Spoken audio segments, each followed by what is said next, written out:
તો રામે રામ ડાયરા ને રામે રામ કેમ છો? મોજમાં? બસ મોજમાં રહેવું વાલા. તો એક ભાઈ મને પૂછતા હતા તમારે કયા આંબા છે, કઈ કઈ જાત છે અને કઈ કલમ છે, મને કહેજો ને. હું કહું ચાલો સરસ. તો આજ હું તમને વિડીયોના માધ્યમથી કહી દઉં કયા આંબા છે અને ક્યાંથી આંબા લાવ્યા હતા અને કયા આંબા કઈ જગ્યાના છે અને કઈ કલમ છે. તો વિડીયો તમે આખો જોઈજો અને ફોલો સબસ્ક્રાઈબ કરતા જજો વાલા. તો ચાલો કરી દઈએ શરૂઆત. તો આ આંબો એ ત્રણે વલસાડના છે અને કેસર છે.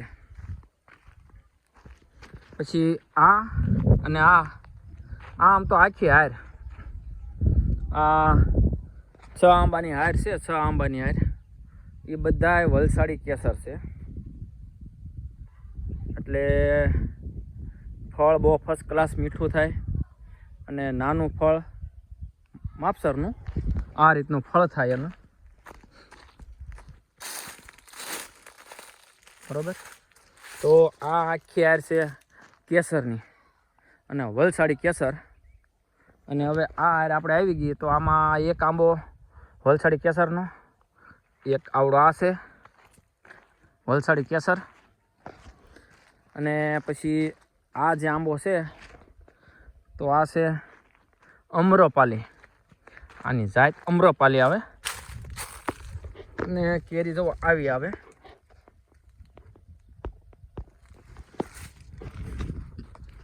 એટલે આ બધા મગાવેલા હતા વલસાડથી ને તે બધા ખાલી 2 અલગ આંબા છે, પણ આ કેસર છે.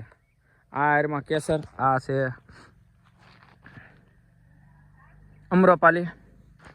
અને મેન આ અમ્રપાલી વટીને આ આંબો છે તો આ છે ભાઈ રાજાપુરી. હો હા, રાજાપુરી એટલે એમાં કંઈ થોડું કંઈ ઘટે. એનું ફળ તમે જુઓ કેવું મોટું જબર છે. જુઓ ભલામણા રાજાપુરીની યારે ન આવે ભાઈ. ભલે 4 કેરી છે આમાં આખા આંબામાં, પણ પોર 3 2 હતી, 4 થઈ, 5 છે. ઓમાં વધતી જાય બરોબર.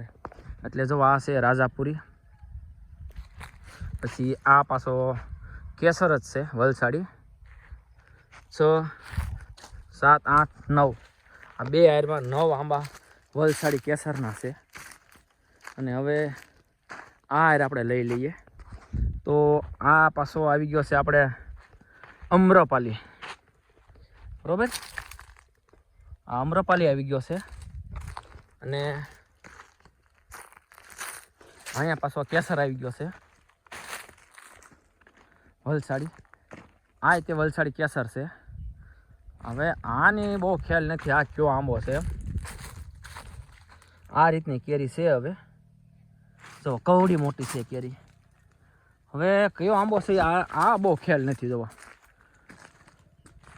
એટલે આ છે તો બધાય વલસાડના જ તે, પણ આ અલગ છે. એ આપણે બહુ ખ્યાલ નથી આંબાની, પણ ફળ બહુ એકદમ મોટું છે અને એકદમ પતલું ફળ છે.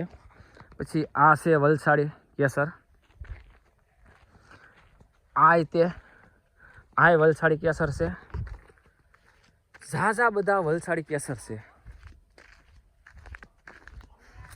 આ તે આપણે વલસાડી કેસર જ આવી ગયો. અને અને રહી વાત આપણે આ 2 આંબાની, તો આ છે આંબો હાફૂસ.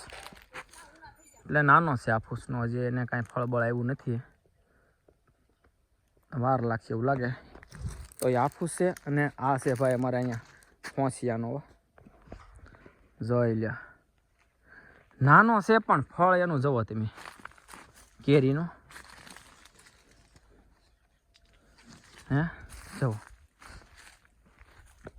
તો આ હોંસિયાનો છે. અને એક આ મોટો જબર આંબો છે. જોવા બહુ જૂનો આંબો છે.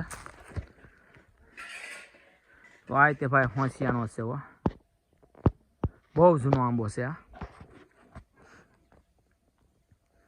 એટલે 2 આંબા છે હોંસિયાના. અને આ હું તમને કહું ને હાફૂસનો એ લાવેલો તો ભાવનગરથી. અને 16 આંબા છે વલસાડી કેસરના, 16 આંબા. અને બીજા આપણે છે 6 આંબા. 6 આંબામાં છે હાફૂસ અને હોંસિયાનો, 2 છે અમ્રપાલી અને 1 છે રાજાપુરી. તો જો આ રીતના છે. અને હવે આપણે વાત કરીએ એક કલમની.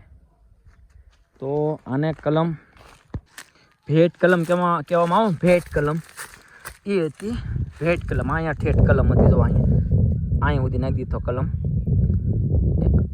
અહીંથી આમ કાપેલી અને અહીંથી આમ, એટલે અમે તો જો આને ભેટ કલમ કહીએ. અને મારે ફોંસિયાની આવે એ ઓલી કલમ આવે, ફાંસ કલમ કેવી અમે એને આ રીતની આવે, ફાંસ કલમ એને કહીએ. તો બધાએ વલસાડી આવ્યા હતા, બધાએ ને ભેટ કલમ જ છે. ઠેઠ થળિયા સુધી હો કલમ. તો જો આ રીતનું છે અમારે. અને કેરી બહુ ફર્સ્ટ ક્લાસ આવે, મીઠી અને એકદમ ગળી. નર્સરીનું નામ તો મને ખબર નથી વલસાડની, પણ વલસાડથી મગાવ્યા હતા. લગભગ સામુડા નર્સરી હોય તે કદાચ, બહુ ખ્યાલ નથી. અમારા ભાઈએ મોકલ્યા હતા. પણ કેરીમાં તમારે કાંઈ ન ઘટે ભાઈ. અને આ આપણે કેરી છે ને, કેરી બરાબર, તો આ કેરી છે વલસાડી તે, પણ આ તમે જોશો ને આ રીતે, એટલે તમને બધી એકદમ ગોળ આવે. આની નીચેથી સાં જોવો એની છે ને અણીવાળી છે. જોવા બધી કરીને આંબામાં એકને નહીં જોઈ લે. એટલે છે બધાય, એટલે છે તો બધા વલસાડી જ તે, પણ આમાં હવે જાત કઈ છે એ હવે ખબર નથી. છે કેસર આ રીતની છે એની જાત, સાસુવાળી હેઠે ડીટીએ જવા. બધી કેરી ને, બધી કેરીને, પણ ખાવામાં તો મીઠી મધ જેવી હો. હા, બધા આ કેરીઓ બધા કેરીઓ એ રીતના ઓલા છે હેઠે ડીટીરા સાસુવાળા. ભલે ને સાસુવાળા રહ્યા, કેરી તો મીઠી છે. શું કેવું તમારું? ચલો મળીએ હવે. ઓરિજિનલ વલસાડી એટલે વલસાડી. તો ચાલો, માહિતી કેવી લાગી જરી કોમેન્ટ બોક્સમાં કહેતા જજો. અને મારા વાલા ફોલો કરતા જજો અને સબસ્ક્રાઈબ કરવાનું ભૂલતા નહીં હો. બસ આવા નવા